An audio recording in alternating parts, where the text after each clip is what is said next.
This news update is brought to you by... Say hello to Carol. Carol talks for a living, from morning till night. So she relies on Flo's crystal clear home phone service brought to her through Flo's 100% fiber to the home network. It keeps her in the know, and because she bundles her mobile broadband and TV services, she enjoys huge savings, so she can enjoy much more for much less. So visit any Flo retail outlet, call 1-800-804-2994, or visit discoverflow.co to find out more. One-of-a-kind connection. This is how we flow.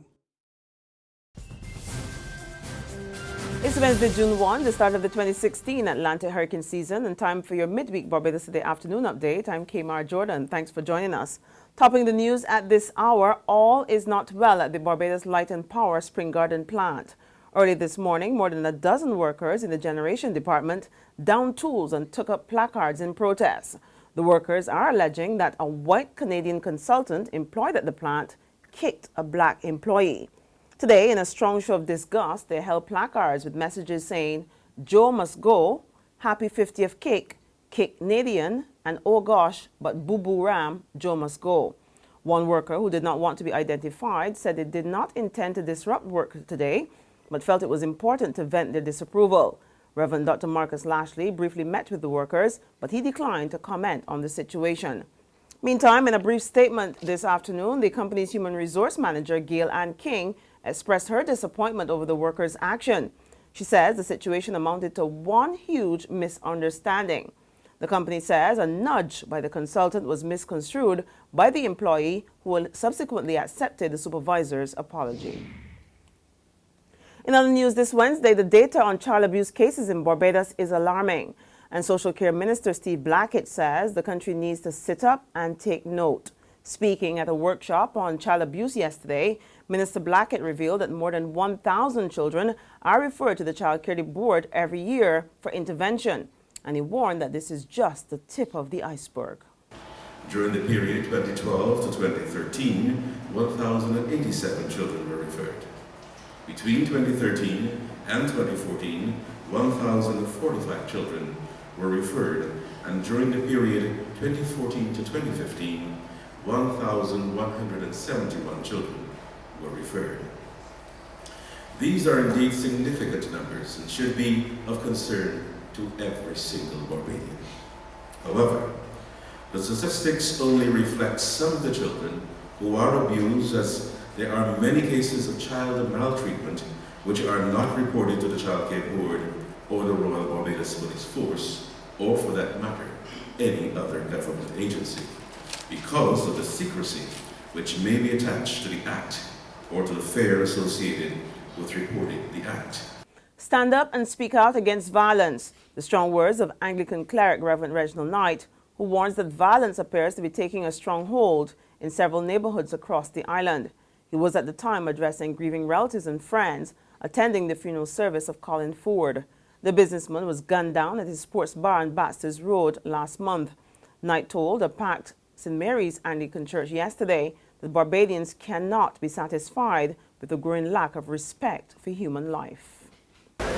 Let it be a time for reflection, however, on life and how you and I cannot be satisfied at times with the way in which things are. We cannot be satisfied with the way in which our people seem to have no respect for the value of life. As we mourn this family, we must pledge, however, that we will speak up about the violence which has gripped our neighborhoods, our city. This is not the Barbados we know. Evil has presented itself to us in the form of greed, selfishness, coldness, jealousy, hate, and murder. This evil seems intent on making monsters of us all. And in a glowing tribute, Ford's cousin Rhonda Robinson described the popular businessman as kind-hearted and loving. She told the church the family is having a hard time coming to terms with his death. They say there is a reason. They say that time will heal. But neither time nor reason can change the way we feel. For no one knows the heartaches, that lies beyond our smiles. No one knows how many times we've broken down and cried. But I want to tell you something, so there won't be any doubt. My cousin Colin is wonderful to think of, but he is hard to do without. In more positive developments, big celebrations for the Anglican Church. Last evening, the church held a ceremony marking its decision to ordain women to the priesthood some 20 years ago. Bishop of Barbados, Dr. John Holder, says it was a bold and fearless move. However, he laments that some churches are still against the ordination of women. It seems quite sad and in many ways odd that we took so long to allow women to have a primary place in the ordained ministry in the church. We no doubt ignored St. Paul's identification in Romans chapter 16, verse 1 of Phoebe, a deaconess in the Church of Rome. This was an early start, but it fell away along the way.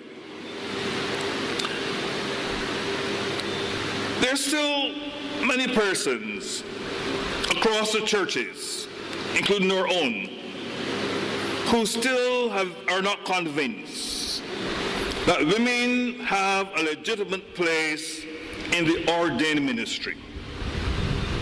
We must respect their position. But time and history keep moving on. They catch up with us, these two, and overtake every one of us. That we tonight are celebrating 20 years of women's ordination to the priesthood in this diocese is an indication that, like Jesus, we were not afraid to go against inherited traditions. There's regional and international news after this short break. Secure your future, be financially strong. Since 1983, we have been there for you. A smart range of products, great tax benefits. We're the solution to your hopes and your dreams. The Barbados Workers Union Cooperative Credit Union. The Barbados Workers Union Cooperative Credit Union. Humble beginnings to smart loans, smart savings.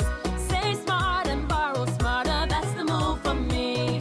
Stability, prosperity. We're the solution to your hopes and your dreams. The Barbados Workers Union Cooperative Credit Union. The Barbados Workers Union Cooperative Credit Union. Welcome back. Caribbean tourism officials have been trying to get to the bottom of why some foreign banks have ended their corresponding relations with the region. The banks have complained that their clients are unable to conduct wire transfers and settle credit card payments.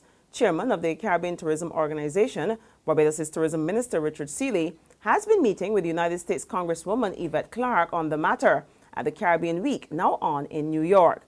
He expressed concern that the issue has been affecting CTO member states.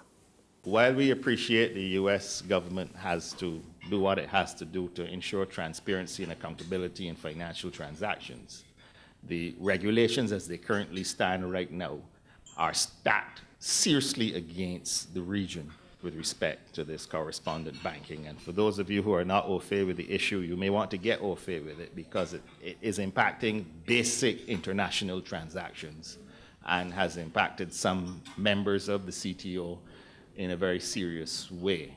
The situation with the Bank of America and the Belize Bank is almost is quite extreme, and we look forward to seeing that issue resolved. At the same time, Congresswoman Clarke says issues like correspondent banking underscore the need for the diaspora to work together. So I've had to intercede on many occasions, whether it's with the USAID or it is with the World Bank or the finance institutions in Washington, D.C., so that they open their eyes and remove the veils of who they are interacting with in this region. And it's important for us, those of us who are U.S. citizens, to speak up and be aware of what is taking place. Sometimes all it takes is a mass emailing. Sometimes all it takes is some flooding phone calls to change some minds around. On the international front, French investigators report that signals have been detected from one of the black boxes of the Egypt airplane that crashed last month. They were picked up by the French vessel La Place as it was searching the Mediterranean Sea. There were 66 people on board when the Airbus A320 crashed on May 19 while flying from Paris to Cairo. It vanished from Greek and Egyptian radar screens, apparently without having sent a distress call. That's news and sports at this hour. But for more and the very latest, you can log on to www.barbadostoday.bb. You can also subscribe to our e-paper or email updates or like us on Facebook. We're also on Izumi Medium bus terminals or screenplay in a supermarket or a gas station near you, as well as Channel 99 on Flow TV and Mix 96.9 FM. I'm Kmar Jordan. It's a bit wet out there, so do be careful this afternoon.